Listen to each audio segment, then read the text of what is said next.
Boa noite a todos. É sempre uma alegria recebê-los na casa do Sr. Raul Cury. Sejam bem-vindos. E essa noite nós estamos sendo agraciados com a presença do nosso irmão Francisco Ferraz Batista, que veio nos trazer mais conhecimentos, que nós todos temos dessas necessidades de conhecer cada vez mais a doutrina.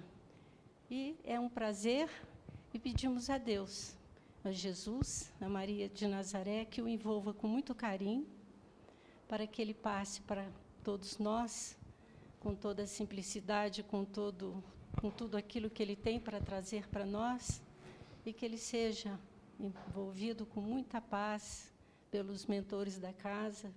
Sabemos que o Sr. Raul Cury deve estar muito satisfeito com a presença do nosso irmão, e que todos nós vamos ficar também felizes para que hoje possamos aprender um pouco mais dessa doutrina libertadora. Pedimos à nossa companheira que venha fazer a leitura da noite. Boa noite. Nós vamos fazer uma leitura inicial do livro Vida Feliz, que é uma psicografia do nosso irmão Divaldo Pereira Franco e pelo espírito de Joana de Ângeles. A mensagem de hoje: estás mergulhado no oceano do amor de Deus. Jamais te encontras sozinho. Deus está em ti e em torno de ti. Descobre-o e deixa-te conduzir por ele com sabedoria. És seu herdeiro, possuidor do universo. Permite que o seu amor te permeie totalmente, comandando a tua vontade e os teus passos, facultando-te crescer com menos ou nenhuma dose de sofrimento. Em Deus tudo encontras, planificando-te completamente. Que assim seja.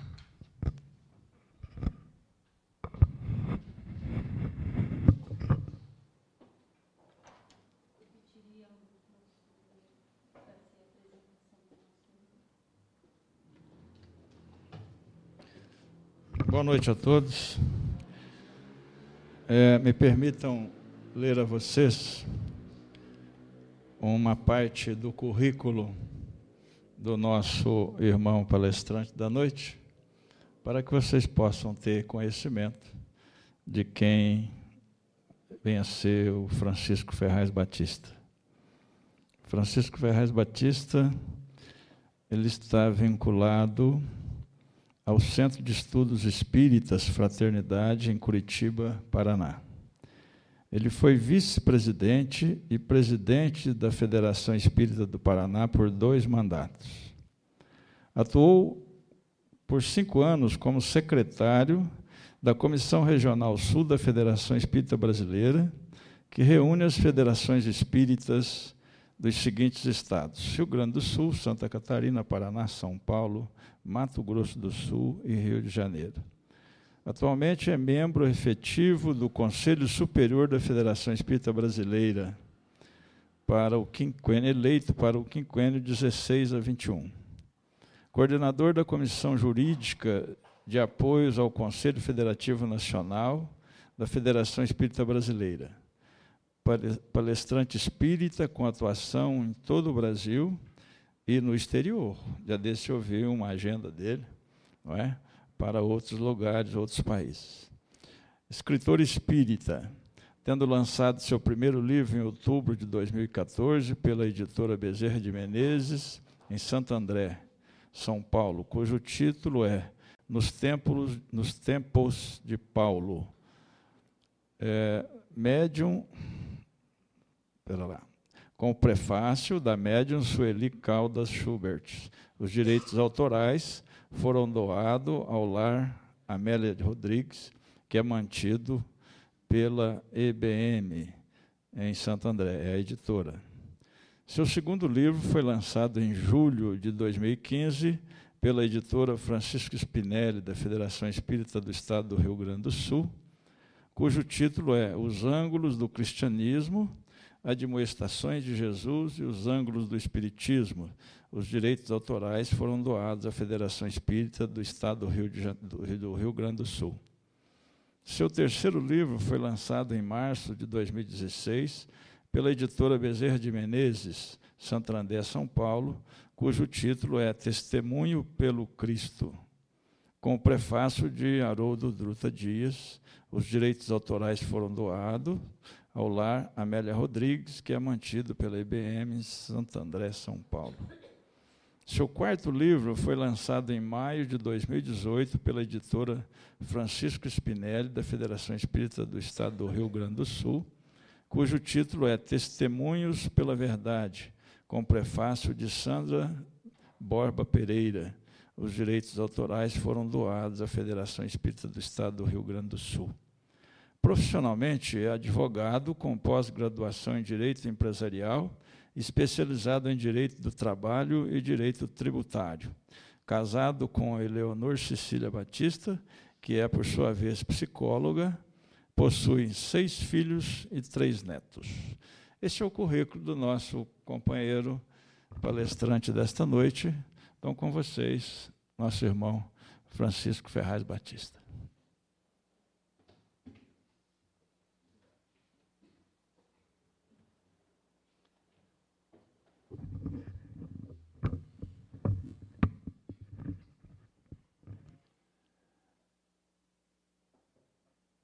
Queridos irmãos da Ideal Espírita, exoramos as bênçãos de Jesus, o amigo incondicional das nossas vidas. Na vida da gente, é assim mesmo que se dá. Às vezes, um encontro, uma carta, um bilhete, um aperto de mãos, um telefonema, uma troca de olhar, um sonho. E eis que se pode delinear o mapa de toda uma reencarnação. Catherine era uma criança muito bonita. Aos 7 anos de idade, era mesmo a personificação de um anjo sobre a terra. Os cabelos pretos contrastavam com 2 olhos azuis, que mais pareciam 2 pedaços da abóboda celeste incrustado naquela face curvilínea. E era muito amada. Era filha única. O seu pai era alfaiate, a sua mãe das prendas domésticas. E vivia os folguedos naturais da infância naquela pequena cidade do interior da França, com um nome um tanto quanto estranho, Anheim, A-N-H-E-I-N. Era feliz. Desde cedo ela tinha, muito embora ainda na infância, a consciência ainda juvenil de que a barca da felicidade estacionara na sua vida. Tinha tudo o que precisava, principalmente o amor dos pais, filha única. Mas o que é o destino? Quem de nós, afinal, que está aqui esta noite, pode efetivamente dizer o que é o destino e o que é o nosso destino? Quem é que pode afirmar o que vai nos suceder daqui a algumas horas, talvez, amanhã, daqui uns 30 dias, quem sabe? A realidade é que quando Catherine completou 10 anos de idade, ocorreu o primeiro infausto na sua vida, na sua existência. A primeira grande dificuldade, porque o seu pai foi acometido de uma febre avassaladora, uma febre tifoide. Prostrou-se ao leito. 2 meses depois, desencarnou. Foi-se pelos dédalos inexoráveis da morte. E agora ela ficou só com a sua mãe. Começaria para a vida desta criança, agora ensaiando os passos para a adolescência, um período muito difícil. A barca da felicidade começava a se afastar da vida de Catherine. Porque o seu pai fazia, evidentemente, o sustento da casa. E logo mais, ela com a mãe se viriam em dificuldades, como de fato aconteceu.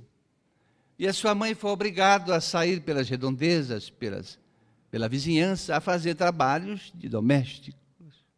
para sustentar ela e a filha. E o tempo foi passando nessa nova dificuldade na sua existência. Quando ela completou 12 anos, certa noite, ela acordou com um grito lancinante. Trêmula, suava frio. A sua mãe acordou com o grito da filha. Procurou socorrê-la, acalmá-la, trouxe-lhe um copo de água. A muito custo acalmou a filha, que então lhe narrou que tivera um sonho. Na realidade, um pesadelo. Ela via muito ao longe pessoas ensanguentadas, muitas pessoas ensanguentadas, que pareciam caminhar na sua direção. Aquela imagem foi muito dura. E ela acordou. Começava ali para aquela criança entrando na adolescência, um período muito difícil mesmo. Porque esses sonhos começaram a se repetir semanalmente. E ela não conseguia mais, às vezes, conciliar o sono com medo de que os pesadelos acontecessem. Quando ela completou 14 anos, certo dia a mãe prostrou-se ao leito, não levantou-se. E o diagnóstico foi um reumatismo muito forte, que fazia com que a mãe, às vezes, ficasse 2, 3 dias ao leito. E as necessidades da casa aumentaram. E ela foi obrigada a sair pelas ruas da cidade e a esmolar, pedir esmolas para sobreviver. Mas o que é o destino? Quem de nós pode dizer? Quando ela completou 15 anos, a sua mãe conheceu um outro senhor. Com ele se consorciou. Era um empregado do maior proprietário dos campos de cevada, da maior fazenda que existia naquele lugarejo. Ele foi morar com o padrasto agora e a mãe, numa das casas das dependências cedidas pelo fazendeiro, na grande fazenda na entrada da cidade.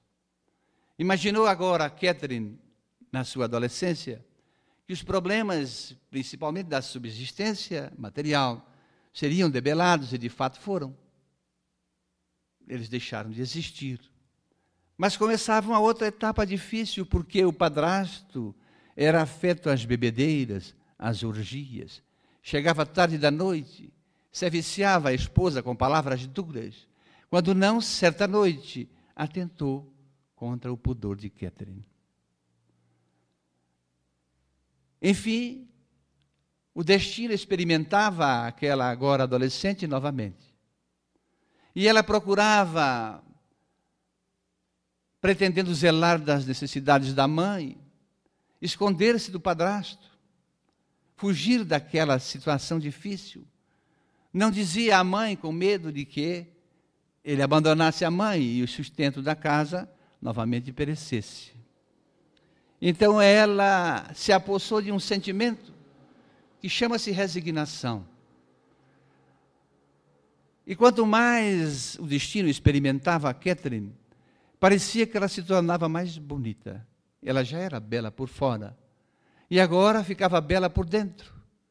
É assim mesmo, quando nós passamos pelo sofrimento, e quem de nós não passou e pode não passar, ou passar. E se tivermos resignação, nós nos tornamos pessoas melhores, mais belas, se não por fora, por dentro. E a vida seguia experimentando, agora a jovem. Os pesadelos, eles não tinham desaparecido. A cada tempo, aquelas pessoas ensanguentadas pareciam estar mais próximas a ela. Mas o que é o destino? Quando ela completou 16 anos, certa tarde ela estava passeando pelos campos de cevada da fazenda e ela viu um cavaleiro. E o cavaleiro a viu e dirigiu a montaria até ela. E ao olhá-la, o cavaleiro ficou perdidamente apaixonado por aquela jovem. Porque, de fato, ela era muito bela. Era Louis, o filho do fazendeiro, que desde criança fora encaminhado a Paris, em regime de internato, para estudos, e quando haviam férias, volvia à casa do pai. Ele estava, então, passeando pelos campos e viu aquela jovem. perguntou aos pais de quem se tratava. Eles informaram que era a enteada de um dos empregados, mas que não fazia muito gosto que ele se relacionasse com aquela jovem. Mas o que é o destino? 2 anos depois, Louis casou-se com Catherine. Muito embora os sonhos tivessem espaçado, esses pesadelos, eles ainda continuavam. Quando foi casar-se com Catherine, então foi aconselhada pelo pároco local que ela deveria frequentar mais a igreja, que aqueles sonhos desapareceriam. Claro, não há crítica nisso. O pároco falou aquilo que ele entendia que fosse para ele uma realidade, de que aqueles pesadelos aconteciam porque ela tinha se afastado da igreja. E, de fato, ela lembrou-se que após a morte do seu pai, ela passou a descrer, de certa forma, de Deus. Tal foi a dor. Mas agora, casada com Louis, evidentemente que ela tinha todas as suas necessidades atendidas. Afinal de contas, era a filha do dono, a nora do dono de toda aquela propriedade. O seu padrasto, com a notícia do noivado e do casamento, certa noite evadiu-se, nunca mais apareceu, sumiu. Na calada da noite, não suportou aquilo e ficou com a mãe. Mas agora ela era, afinal de contas, muito amada pelo marido. Vivia um verdadeiro idílio amoroso. A barca da felicidade parecia retornar para a vida de Catherine. Mas, quando ela completou 1 ano de casada, a sua mãe prostrou-se ao leito com aquelas crises crônicas de reumatismo e não suportou. Desencarnou. Ela escorou-se no marido. Tinha agora ele para sustentá-la. Foi um golpe muito duro. Mas a vida prosseguia. Exatamente 1 ano depois, os pais de Louis se acidentaram e morreram num acidente. Agora ficou ela e Louis, os únicos proprietários da maior propriedade da região. Moravam num pequeno castelinho na entrada da cidade. E era, de fato, muito difícil a perda dos pais por parte dos dois, mas se escoravam no amor e prosseguiam a vida. Os pesadelos, eles tinham se espaçado, mas não tinham abandonado Catherine. Certo dia, ela dá a notícia ao marido que estava grávida. E a notícia da gravidez trouxe com ela uma situação que ela percebeu depois. Os pesadelos cessaram. Muito embora os últimos pesadelos eram mais graves. As pessoas agora estavam próximas a elas, umas sem braços, outras sem pernas, outras esvaindo sangue por todo o corpo, outras sem olhos. Era uma coisa terrível. Mas após a notícia da gravidez, aqueles sonhos cessaram como se fosse num passe de mágica. 9 meses depois, nasceu uma criança, Jean-Luc. Linda, muito amada. E 2 anos se passaram em que ela não tivera mais os pesadelos. O filho crescia. E vivia para o marido, e o marido para ela e para o filho. Ele continuava com os negócios do pai. E ela tinha um hábito muito feliz, gostoso. A cidade é cortada pelo rio Loire, que recebe as águas do Sena, que vem de Paris, e leva para as costas do litoral da França, para desembocar no mar. Ali havia uma ponte muito grande, que dava ligação para a estrada que ia a Reims, depois a Paris. E ela tinha um hábito com o marido. Passeava à tardinha pela beira do rio, no ar, não é? Conversando com o marido, junto com o filho. Eram passeios deliciosos. E ela agora era feliz. A barca da felicidade retornou. Ela tinha um hábito também. E os aposentos para o pernoite era no andar superior. Então ela criou um hábito, ela checava as tramelas, as portas, as trancas da casa embaixo, subia, deitava o filho e depois se recolhia com o marido. E a vida foi passando no seu curso. Certa noite ela estava dormindo com o marido e acordou parecendo ouvir pancadas na porta. As pancadas se repetiam. Ela acordou o marido, desceram, acenderam um candeeiro, abriram a porta, era a vizinha, a Meli, que vinha dar um aviso do prefeito da cidade, que mandava avisar a todos os moradores que os nazistas estavam a 50 quilômetros da cidade. Era o ano de 1939. E não se sabia, quando eles chegassem, o que poderia acontecer. Todos ficassem nas suas residências. Pela manhã, os barulhos ensurdecedores dos jipes, dos tanques de guerra, das sirenes, e os nazistas chegaram. Tomaram de assalto a cidade, a prefeitura, cadastraram os moradores, confiscaram os víveres. E começava ali agora, na vida de Catherine, uma situação muito difícil, novamente. Porque ela não podia nem passear com o marido à beira do rio, era muito perigoso. Havia um toque de recolher imposto pelos invasores. Agora não tinha nem mais esse deleite. O marido ia para o trabalho com muito cuidado. E aqueles passeios ela não podia fazer. Mas se sustentavam um no outro. Ela percebeu certo dia que Luiz chegou além do horário normal da fazenda. Ela achou, de fato, muito curioso, mas não deu muita importância. Na noite seguinte, ele chegou um pouco mais tarde ainda. Ela já começou a ficar aflita. Na outra noite, em sequência, ele chegou depois das 10 da noite. O coração de mulher disparou. O que será que está acontecendo? Mas não quis perguntar a ele.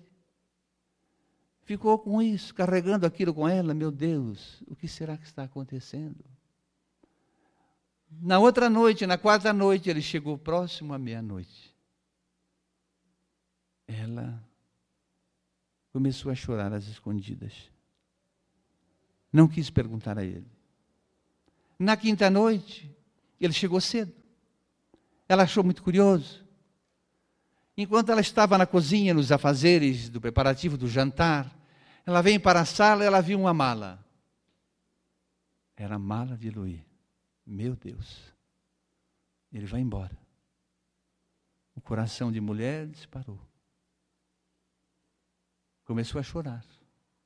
Ele entrou na sala e viu ela chorando e disse, não pense nada de ruim. Não é nada de ruim que está acontecendo. Eu não quis falar para você, mas eu estou indo embora mesmo. Me alistei aos partisãs, vou para Paris, faremos a resistência. E se foi, na madrugada. Agora ela ficou com toda aquela propriedade e o filho, tão somente.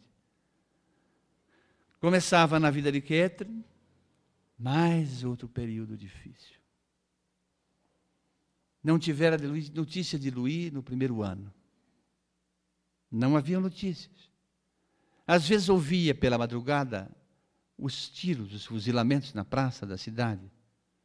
Eram os nazistas que descobriam que em algumas residências haviam parentes na resistência. Iam lá, tiravam e fuzilavam. Quando fizera 2 anos que Luiz se fora, o seu filho, certo dia, não levantou do leito.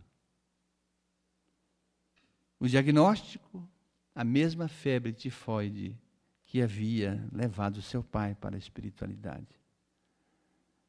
3 meses depois, Jean-Luc desencarnou.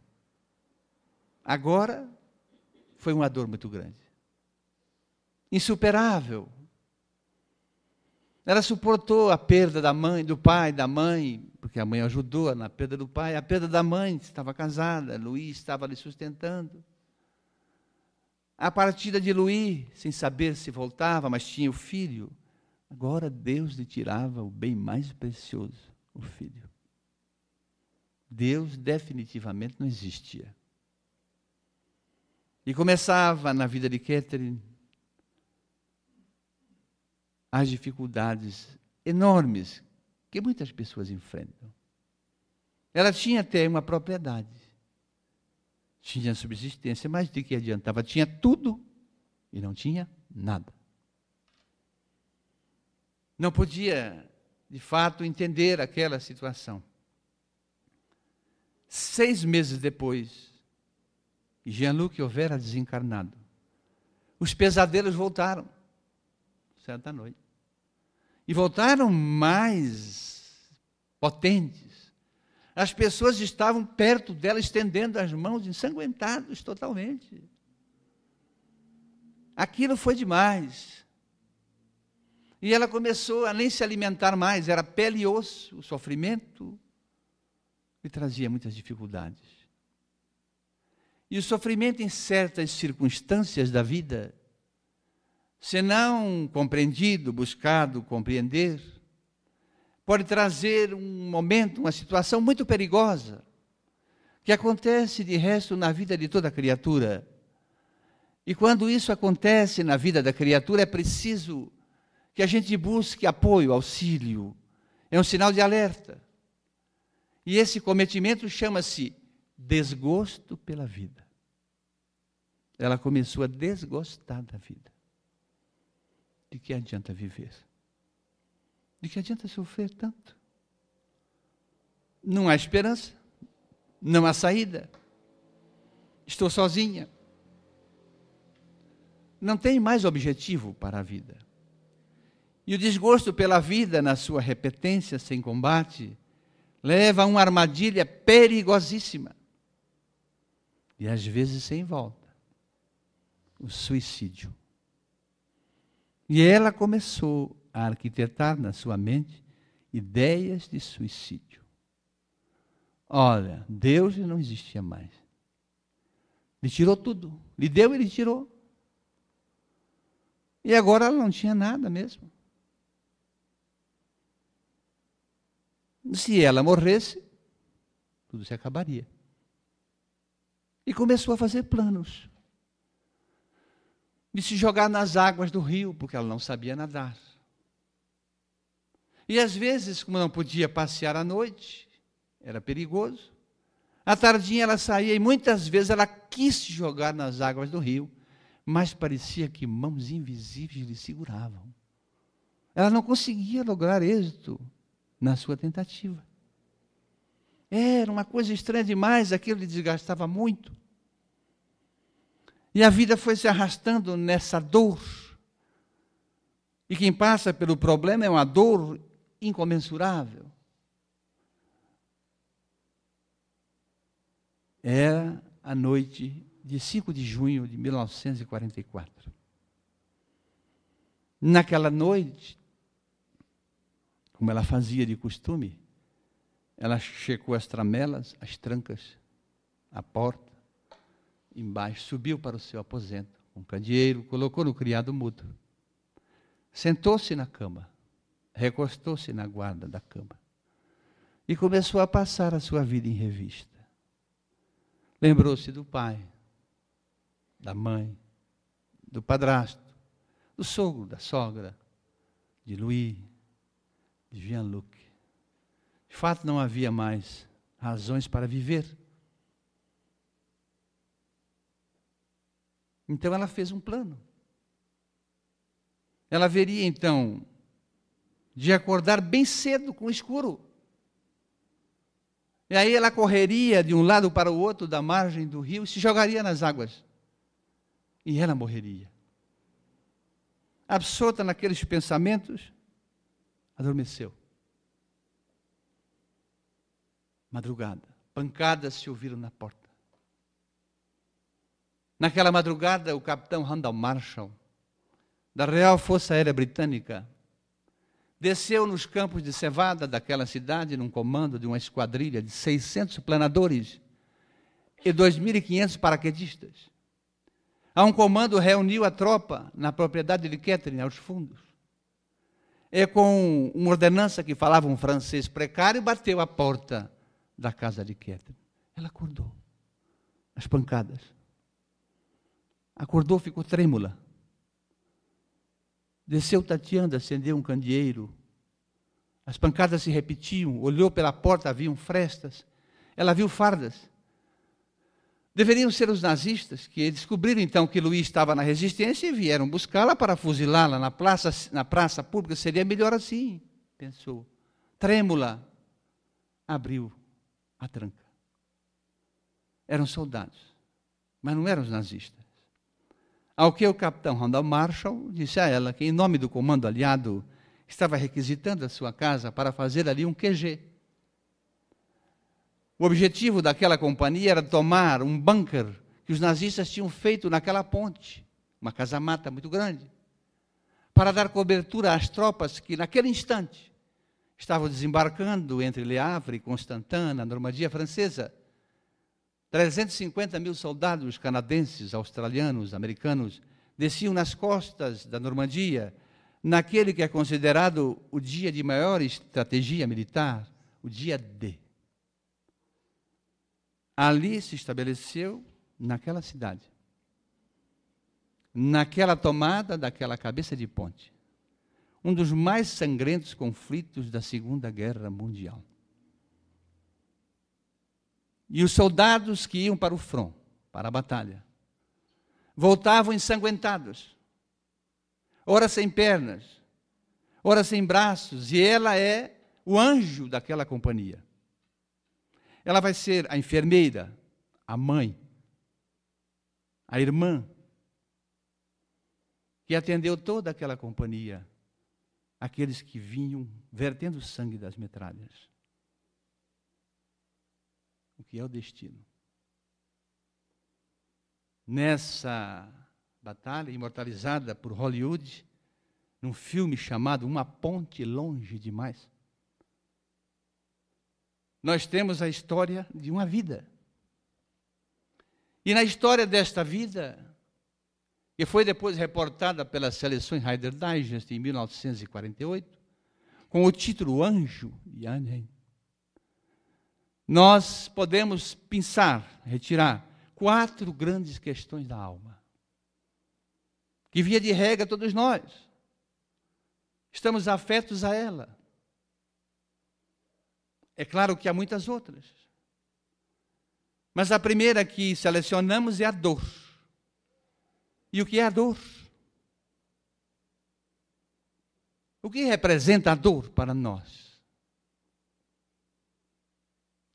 Na codificação espírita, no 3º livro da codificação espírita, o Evangelho segundo o Espiritismo, no capítulo 9, no item 7, no capítulo 7, no item 9, há um espírito que inicia uma página, cujo título chama-se Paciência, a Paciência. E assinou-se um espírito amigo, que o nosso irmão Divaldo Pereira Franco nos confidenciou, tratasse de Joana de Ângeles, não é? E ela inicia a página dizendo o seguinte: a dor é uma bênção que Deus envia aos seus eleitos. Não vos aflijais por sofrerdes, antes bendizei a Deus, que pela dor vos marcou pela glória, para a glória nos céus. É muito curioso isto. Então a dor não é uma inimiga, na realidade. A dor é uma mensageira, é uma companheira. É um sentimento que, muito embora pareça mórbido, porque nos causa aflição, tem um papel atrás dele. E o papel do sentimento da dor, ele é sempre corretivo. Corretivo. O que às vezes a gente não consegue entender. Porque só quem passa pelos problemas pode avaliar o grau da dor, a intensidade da dor.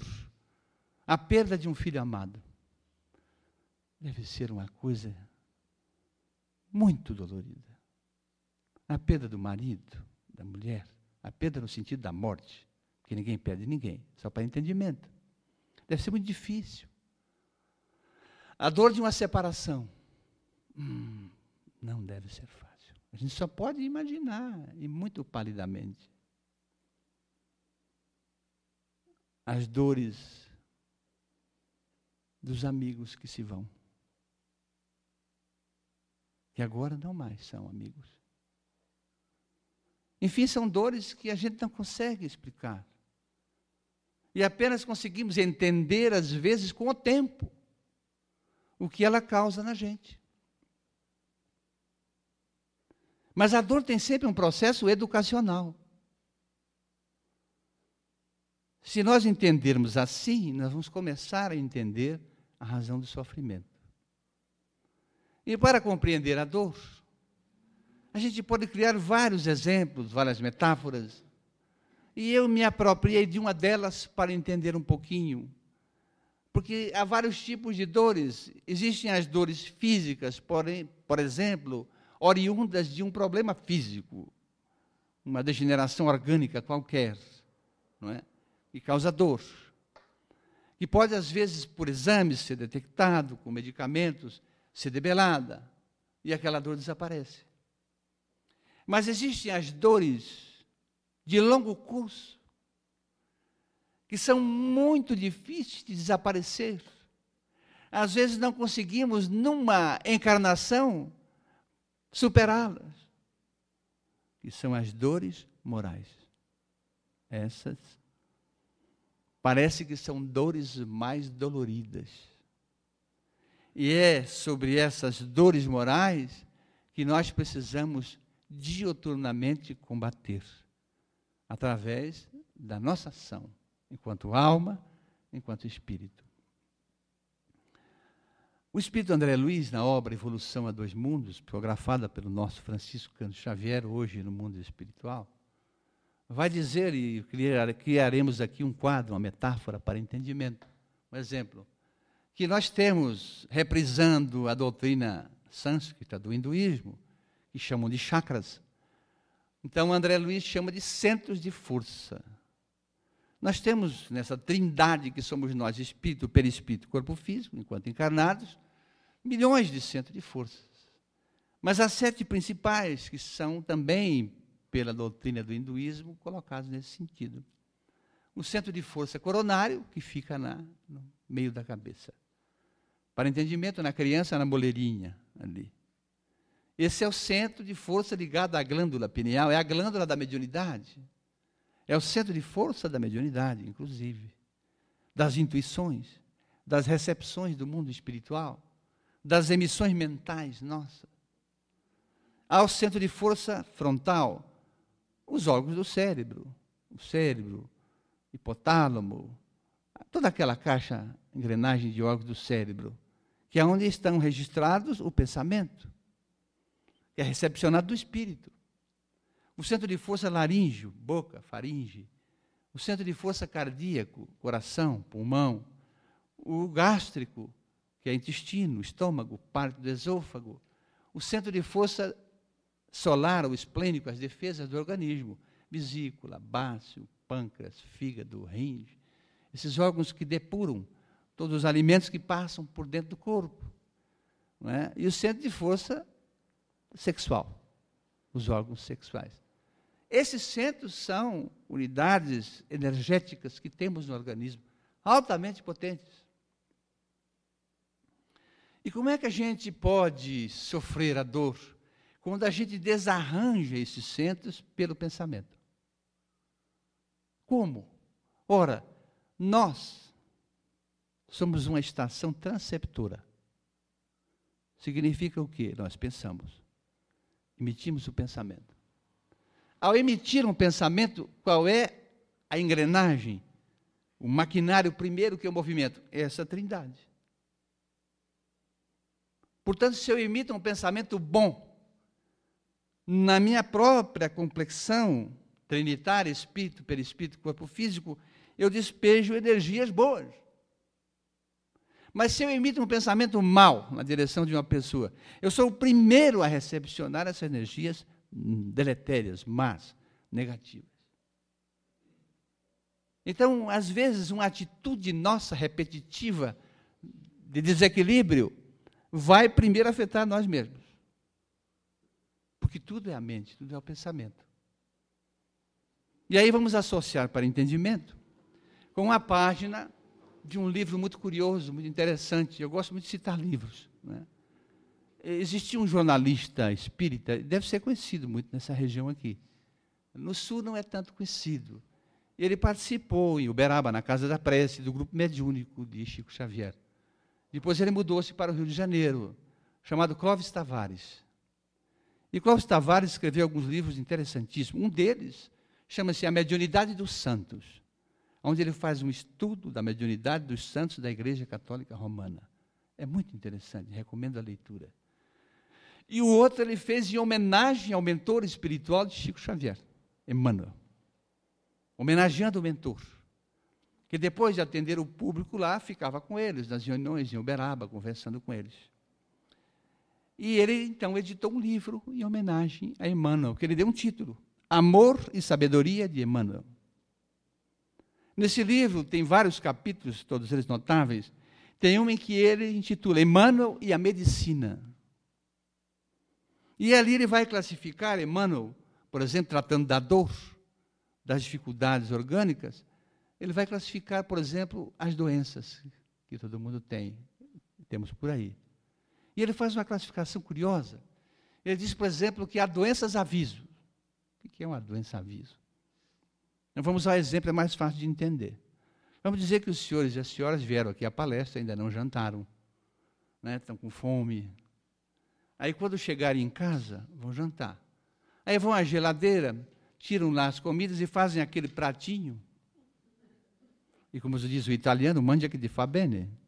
E come aquele pratinho, aquela montanha. Aí, como é espírita, quer sonhar com os anjos, com os arcanjos, com os querubins, com os serafins, não vai sonhar. Vai sonhar com o serafim que tem um mercado ali na esquina, mas com os outros não vai sonhar. Por quê? Porque o centro de força gástrico vai trabalhar muito. Os órgãos dessa região, tanto no perispírito como no corpo físico, vão ser exigidos. Então, para ter uma ideia, aí, muito bem, por que é um aviso? Olha, se eu continuo repetindo essa ação, daqui a pouco vai aparecer o quê? As gastrites. Mas eu continuo repetindo. Eu peguei uma ação, pode ter outras. Vão aparecer as úlceras. Se eu não observo, elas vão se agravando. Esse quadro é muito interessante. Ele diz, por exemplo, que há moléstias, recuperação. Mas como é que uma moléstia, uma doença, pode ser recuperação? Fiquei curioso, fui ler. E ele define assim, ó, males de longo curso, que às vezes prostram a pessoa na cama, 6 meses, 1 ano, 2 anos. Às vezes a medicina não acha a disfunção, mas ela existe. Às vezes são situações de difícil tratamento. Aí ele chega a dizer, Emmanuel, que são doenças, às vezes, até pedidas por espíritos familiares. É uma intercessão, por isso é recuperação. Para acometer uma criatura que encarnada está caindo moralmente. Não está se cuidando moralmente. Né? Então, há essa intercessão. Aí ele diz que a moléstia refúgio. Eu vou ficar só nessas 3 que não vai dar tempo, dando o relógio. Moléstia refúgio. Nesse refúgio eu fiquei impressionado. Há espíritos, tal é o grau de endividamento na sua vida, que quando eles desencarnam, a gente vê na literatura de André Luiz, né? E chegam no mundo espiritual, tem um bando esperando eles, para pedir contas do que foi feito, para se vingarem. Então, portanto, esses espíritos, às vezes, em reencarnações seguintes, tal é o grau de endividamento, eles são internados até, às vezes, em corpos disformes. Né? Eu não tomo água na palestra, agradeço. Obrigado. Em corpos disformes. Né? Muito obrigado pelo carinho. E quando eles estão, como nós aqui, no estado de vigília, eles estão refugiados. Quando eles dormem, saem do corpo, já tem aquela turma esperando, eles voltam para o corpo. É um refúgio, uma espécie de ação benéfica do mundo espiritual. Mas eu fiquei pensando na dor, nesses quadros, e fui me enfronhando mais em André Luiz, nesse ponto do centro de força, e ele chega a falar o seguinte, como a mente é tudo, e como disse que um pensamento bom causa coisa boa, um mal causa coisa ruim, e eu escolhi lá um tipo de vivência ou de pensamento que não existe entre os espíritas. Já vou alertando isso. Entre os espíritas não tem isso. Mas eu achei que aquilo seria um bom exemplo, que é a mágoa. A espírita não tem mágoa, pelo que eu sei, de ninguém. Né? Mas eu fui estudar a mágoa, nessa engrenagem, guardemos esse centro de força. O que é que um pensamento de mágoa provoca? Como a mágoa, comumente, ela tem uma repetência, porque é difícil a pessoa sair dela, a não ser que ela lute muito, e ela tem que lutar. Então, ela vai, quando ela pensa com aquele sentimento de mágoa, ela é afetada primeiro. Como há uma repetência nisso, guardemos, tento nisso aqui. O que André Luiz diz? Esses pensamentos despejam toxinas espirituais, energéticas no organismo. E o perispírito se debate em febre fluídica. A expressão é muito interessante. Febre fluídica. E o que ele faz? Verte para o corpo, naquela região afetada. Então, um sentimento de mágoa afeta o centro coronário, frontal e a área cardíaca, a área dos sentimentos. Dali a pouco a pessoa começa a apresentar dores de cabeça que não passam. Vai ao médico, faz exame, não tem nada. Enxaquecas, não tem como combater, é remédio, não cura. Às vezes taquicardia, aceleramento do coração, não acham nada, vários exames, não tem. E o médico diz, olha, fisicamente você não tem nada, mas doutor, eu estou sentindo dor, eu tenho uma dor de cabeça terrível. Mas se tem mágoa, é isso que está acontecendo. Aquele sentimento está despejando energia, toxinas no organismo. E como o corpo é um mata-borrão vivo, despeja no corpo. Aí aparece as taquicardias, as anginas, pectores, os problemas cardíacos, as enxaquecas. Falando só da mágoa. Tem outros tipos que afetam outros, não é? O desarranjo sexual, então, por exemplo, a libertinagem sexual, afeta o centro de força sexual, frontal e o coronário, desarranja a pessoa. Que está sempre afeto a ser invadido por essas toxinas. E aí vem as dores. Porque a mágoa é uma dor moral. Lembremos do Evangelho, da mulher encurvada, 23 anos, sob o peso da mágoa.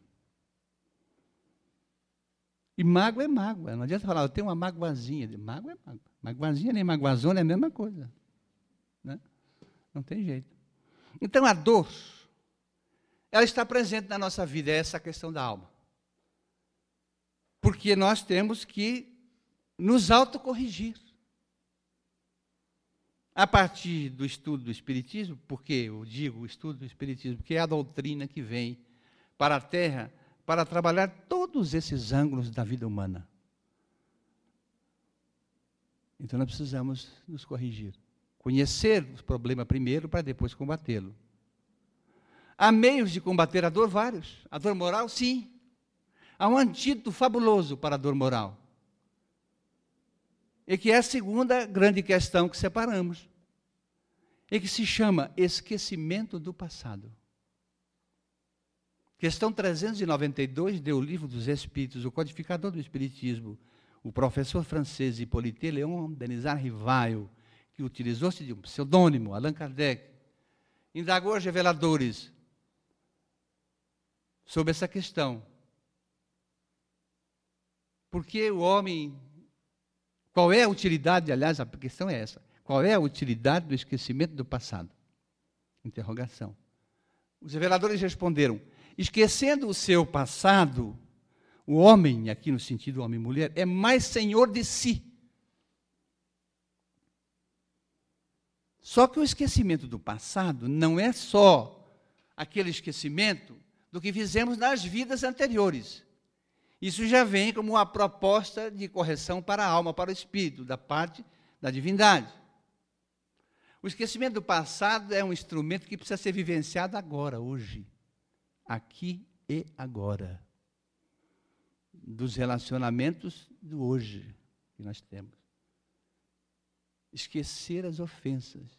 não significa que a gente vá simplesmente anular o fato. O fato a gente vai lembrar sempre. É lembrar de um fato que nos causa desconforto e trabalhar isto, para que não tenhamos em relação à pessoa ou às pessoas que estiverem envolvidas nesse fato o mesmo sentimento de repulsa, de vingança, de desejo do mal. Ah, mas eu não consigo. Pode ser que não consiga agora, mas tem que insistir. Então, o esquecimento do passado é um sentimento virtude. Eu fazia essa exposição, certa ocasião, em Porto Velho, em Rondônia, e depois da palestra, uma senhora me procurou e disse assim: olha, posso conversar com o senhor? Pois não. Falou: eu estou há 2 meses frequentando o centro, eu era evangélica. Mas tem uma coisa que eu já ouvi aqui que eu não consigo aceitar. Eu disse: se eu puder ser útil. Olha, diz que a gente não lembra, já teve várias vidas e a gente não lembra de outras vidas. Que é o esquecimento do passado. Ora, mas se eu tive outras vidas, é o sentimento, é o pensamento comum de quem ainda não chegou no Espiritismo. Eu tinha que lembrar. Aí eu pensei, porque a gente está sempre rodeado, como disse Paulo, por uma nuvem de testemunhas, não é? Os espíritos. E imagino que ao pensar e pedir um socorro ali, alguém tenha me socorrido. E me veio uma intuição. Eu falei: eu posso lhe fazer uma pergunta? Ela: pode. E eu fiz a pergunta a ela. Falei: só que a senhora não precisa me responder. A senhora pense. Então eu vou fazer essa mesma pergunta aqui para os senhores e a senhora. Também não preciso responder, só pense. Será que aqui, nesse ambiente aqui, não há uma só pessoa que gostaria de esquecer um fato ou alguns fatos já desta vida? Ou não? Nunca mais lembrar.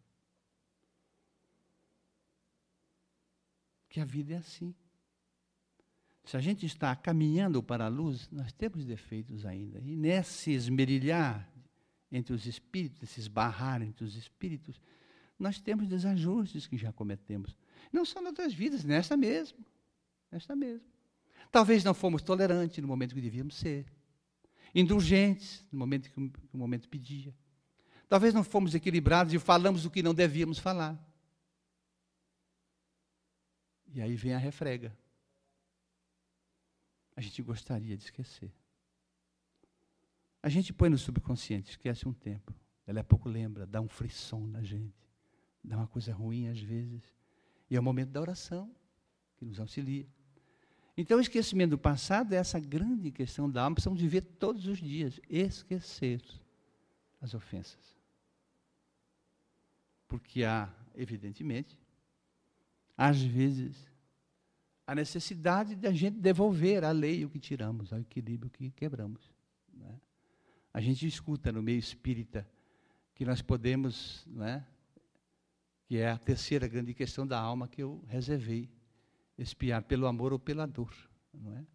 Mas isso está afeto, tanto a dor como o esquecimento do passado, estão ligadas a uma grande questão da alma também, que é a terceira, que separamos. E que é nada mais, nada menos do que a reencarnação. Na questão 166 do Livro dos Espíritos, Allan Kardec indagou aos espíritos superiores: como pode um homem que não logrou atingir a perfeição numa existência lograr fazê-lo? Interrogação. Os reveladores responderam: sofrendo a prova de uma nova existência. Essa pergunta se desdobra em duas. 166b, Allan Kardec vai indagar. Então, nós temos muitas vidas, vivemos muitas vidas. Os reveladores responderam: sim, e aqueles que dizem o contrário querem mantê-lo na ignorância. Para na questão 167, ele perguntar aos reveladores qual é a finalidade da reencarnação. Tem que ter uma finalidade. Os reveladores, então, responderam dupla finalidade. A primeira delas, expiação. Significa que é uma oportunidade nova para nós expiarmos faltas da vida que passou, ou de outras, de acordo com a nossa capacidade de sustentar a expiação, porque Deus não coloca fardos mais pesados nos nossos ombros que não possamos suportar. Então nós vamos expiar. Se nós temos, e todos temos, no nosso mapa reencarnatório, quando voltamos para a Terra, compromissos no campo da expiação, porque estamos ainda num mundo que está mudando devagarzinho, mas ainda é de expiação e provas, evidentemente que nós vamos ter que devolver à lei os erros que cometemos. Significa que se nós, desde cedo, buscarmos compreender isto, buscarmos viver retamente como cristão, não precisa ser nem ser espírita, basta ser um bom cristão, nós podemos até ter um abrandamento da pena, da expiação. Né? Há obras da literatura de André Luiz, por exemplo, em que um cidadão tinha que perder um braço na reencarnação, mas ele fez tanta bondade, e ele perdeu um dedo só no torno. Porque ele se compenetrou disso. Então a nossa vida tem que ser um ato de amor. Um ato de amor não significa que não haja sacrifício, nem dor. Haverá. Mas a expiação é esse elemento que vai refazer o espírito, melhorá-lo. Mas se ele é rebelde, não aceita, aí é dor. É o aguilhão da dor. Não é? É necessário. Há espíritos que às vezes têm o livre-arbítrio suspenso. Tal é o grau de maldade. E aí são colocados no determinismo da lei, reencarnam em corpos, às vezes, aleijões, uma série de coisas por aí. Né? Mas há o outro sentido da reencarnação. Melhoramento progressivo da humanidade. Eles estão falando para a Terra. Melhoramento nosso. Nós é que estamos aqui. Nós é que habitamos este planeta. E o melhoramento progressivo da humanidade, quem é que provoca? Nós. A nossa ação. A coletividade, a ação conjunta. Quando nos unimos em coletividade para fazer o bem, nós fazemos a Terra progredir e progredimos. Seja qual for a organização social que nós nos filiarmos. Seja pai, seja hospitais de idosos, casas de caridade, seja o que for. Estamos doando, às vezes, até o tempo que nos sobra, que às vezes pode sobrar um tempinho, para fazer o bem. Meu Deus, nós estamos fazendo o quê? Construindo pelo amor. E o que disse João? O amor cobre a multidão de pecados. É isso mesmo. E essas três questões estão ligadas a uma que separamos para o final. E essa questão é nada mais, nada menos do que o destino. O que é o destino? Quem de nós que está aqui pode saber qual é o nosso destino? Podemos adivinhar o futuro? Interrogação. Aí nós vamos à literatura espírita, que é precisa ser estudada. Porque a gente, em palestra espírita, não aprende o espiritismo todo, não há como. A gente tem noções. A gente aprende o espiritismo estudando, se ligando aos grupos de estudo da casa espírita, estudando em casa. Se precisa, estudando com mais companheiros que tenham tempo, se a gente tiver tempo. Para que a gente possa captar da essência da letra, do que está nas obras básicas, o necessário para compreendermos melhor tudo o que o Espiritismo trouxe para nós. E para falar do destino, evidentemente, que nós vamos nos socorrer de duas obras. A primeira é uma obra magistral, escrita pelo apóstolo do Espiritismo. E o apóstolo do Espiritismo chama-se Leon Denis. Que seria, se Allan Kardec tivesse falhado na sua missão, o seu substituto. Até uma coisa muito curiosa. Se nós pegarmos o nome de Allan Kardec, Hippolyte Léon Denis Sard Rivaio, o nome de Leon Denis está dentro do nome dele. Era o substituto.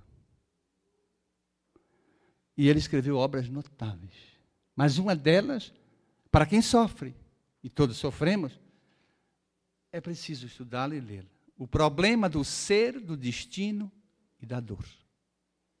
E ali ele descreve um capítulo chamado A Lei dos Destinos. Que coisa maravilhosa.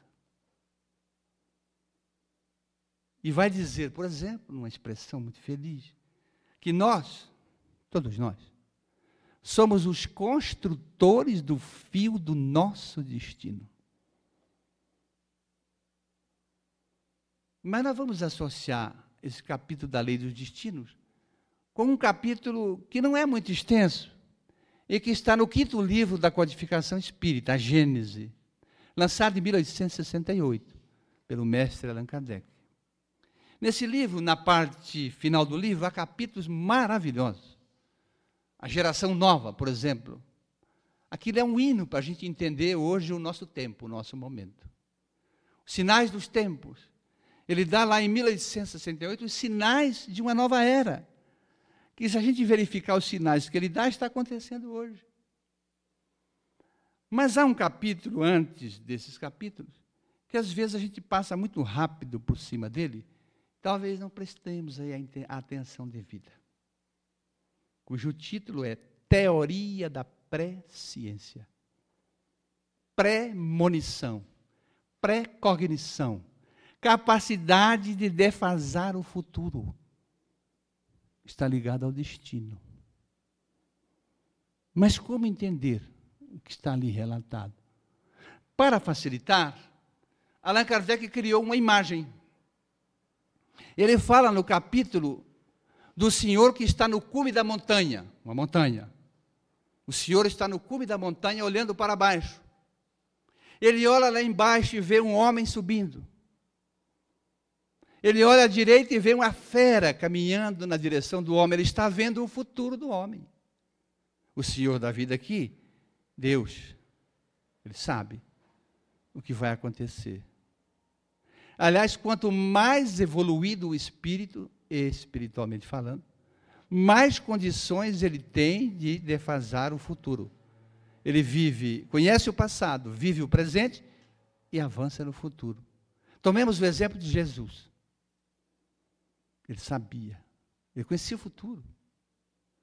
Tanto que ele reúne os apóstolos e diz: irei ao meu Pai e vosso Pai, e pedirei a Ele, e Ele vos enviará, futuro, um outro Consolador, futuro.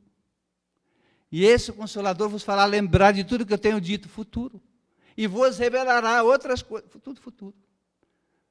Ele está conhecendo o futuro da humanidade. Então, o que o Senhor da montanha está vendo? O que vai acontecer com o homem? O futuro dele? A fera vai abocanhá-lo. Mas o que o Senhor da vida faz num quadro desse? Ele interfere no nosso destino? Interfere. É Deus. Muito embora as suas leis sejam imutáveis, não significa que ele não possa aplicar a lei com abrandamento. Aí entra o que nós conhecemos como misericórdia divina.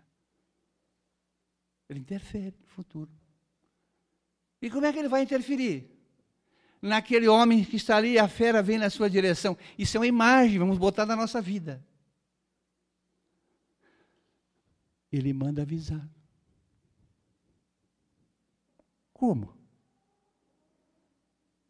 Às vezes num sonho. Desdobrados pelo sonho. Os amigos espirituais vêm nos aconselhar. Às vezes o pai, a mãe, um irmão, uma irmã, às vezes um estranho.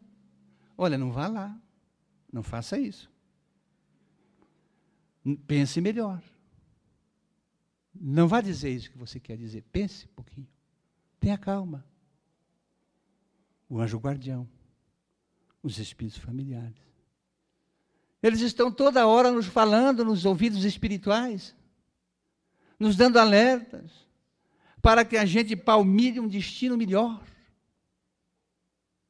Os anjos da caridade, que a gente não enxerga, não vê, mas que estão à nossa volta, a todo instante. É preciso trabalhar nossa fé nesse sentido. Às vezes as pessoas cometem loucuras. Quando caem em si, meu Deus, por que eu não refleti antes? Por que eu não pensei? Mas não faltou aviso. É que não tinha o que Jesus diz, ouvidos de ouvir. E os ouvidos de ouvir estão no silêncio da alma, no interior. Na voz do silêncio, como diz a teóloga britânica Helena Blavatsky, criadora da teosofia. A voz do silêncio. Nós precisamos ouvir a voz do nosso silêncio interior. Meditar. Na hora da dificuldade. Na hora da dor. Assim nós vamos moldando um destino diferente. Podemos interferir no nosso destino? Sim, a toda hora, a todo instante. É o que disse o nosso grande venerando Chico Xavier. Se você não pode mudar o seu passado, e não podemos, você pode fazer um belo futuro. Como não? Então, essas 4 grandes questões da alma envolvem a nossa vida todos os dias. E vem o Espiritismo, como uma doutrina luminosa, nos trazer essas extraordinárias informações. Para dizer que nós somos o agente da nossa felicidade ou da nossa desdita. Sim, mas já passamos pelo problema, o problema aconteceu, as marcas ficaram, e as marcas ficam. Foi o que Paulo disse aos 40 anos de lutas. Pelo Evangelho de Jesus, trago comigo as marcas do Cristo, as feridas. Não só da alma, as feridas do corpo mesmo. As feridas ficam, as marcas ficam. O que precisamos é força para colocar nelas o unguento necessário da indulgência, da compreensão, que leva ao perdão. Ao perdão. É assim mesmo. Às vezes é uma carta. Ou às vezes escrevamos um bilhete, mandemos. Ou demos um telefonema, olá. Talvez a pessoa não queira nos ouvir, insista.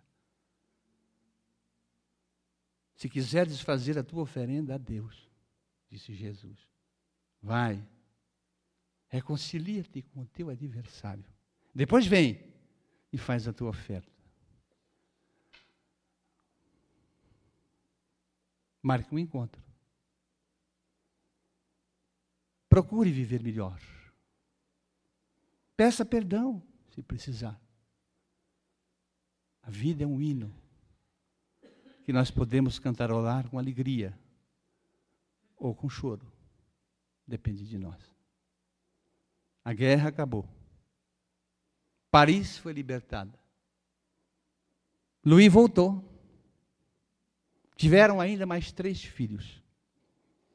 E a barca da felicidade voltou à vida de Catherine.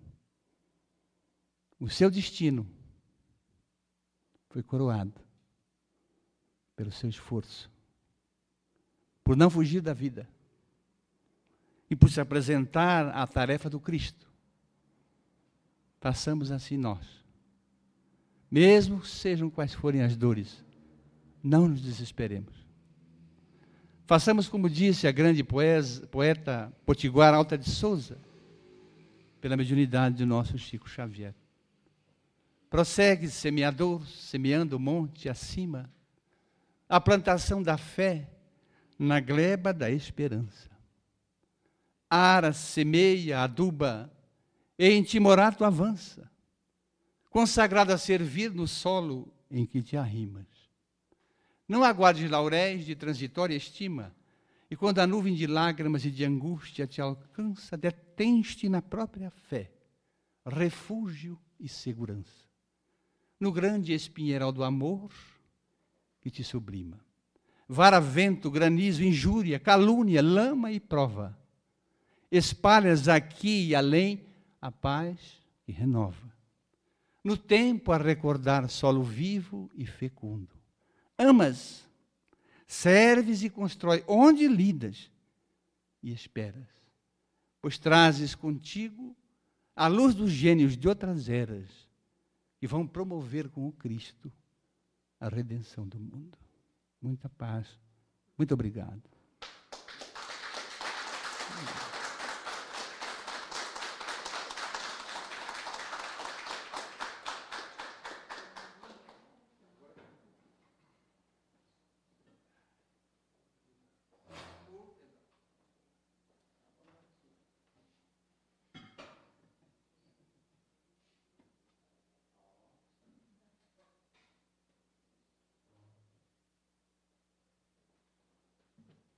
Queremos agradecer ao Francisco, tão bela história, com grandes ensinamentos para todos nós. A nossa gratidão e pedimos a Jesus e Maria de Nazaré que continue a te proteger para que você continue deixando pegadas de luz por onde passar. Que Deus o abençoe. Muito obrigada. Quero avisar a todos que nós estamos sentindo falta da nossa companheira Sonira, que teve uma viagem, de repente houve necessidade dela viajar e não pôde estar aqui conosco. E acredito que ela esteja bem, juntamente com as pessoas com quem ela foi resolver os problemas. E pedimos, então, a nossa companheira Márcia que venha fazer a prece de encerramento e agradecimento da noite de hoje. E muito obrigada pela presença de todos. Que Jesus os abençoe de volta aos seus lares.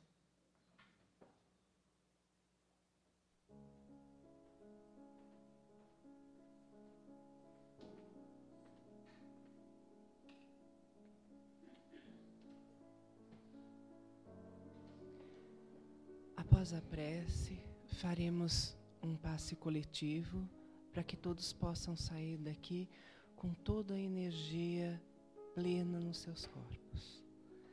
Então, com os olhos fechados, os nossos corações resplandecentes de luz e de alegria, com tantas bênçãos de luz, de esclarecimento, de amor que caíram sobre todos nós, nos colocamos de joelhos espiritualmente para agradecer, Senhor, por tudo que o Senhor fez e faz por todos nós, todos os dias, a todos os momentos, a todos os instantes. Queremos pedir, Senhor, que essas bênçãos, que esse seu amor, que essa sua luz possa espargir por todos os cantos do nosso planeta, por todo o universo, levando a todos os nossos irmãos, encarnados, desencarnados, principalmente a todos aqueles que sofrem, o bálsamo do teu amor, para que todos consigam levantar a cabeça e seguir a sua jornada, caminho da evolução, rumo a ti em linha reta. Que nós não nos deixemos desviar do caminho correto e possamos seguir resolutos, amparados pelo Senhor. Que as tuas bênçãos, Senhor, toquem os corações de todos nós e que nós tenhamos realmente olhos para ver, ouvidos para ouvir a todo sofrimento, a toda palavra que chega aos nossos ouvidos, para que nós possamos ser instrumentos úteis nas tuas mãos. Senhor, abençoe a todos nós, abençoe a essa casa que nos recebe com todo amor e carinho, abençoe o nosso planeta, enfim, que cada um de nós, ao sair desta casa abençoada, possa levar consigo essa luz e ser um ponto radiante no lugar aonde se encontra. Muito obrigado por tudo, Senhor, que assim seja. Agora nós vamos ao passe.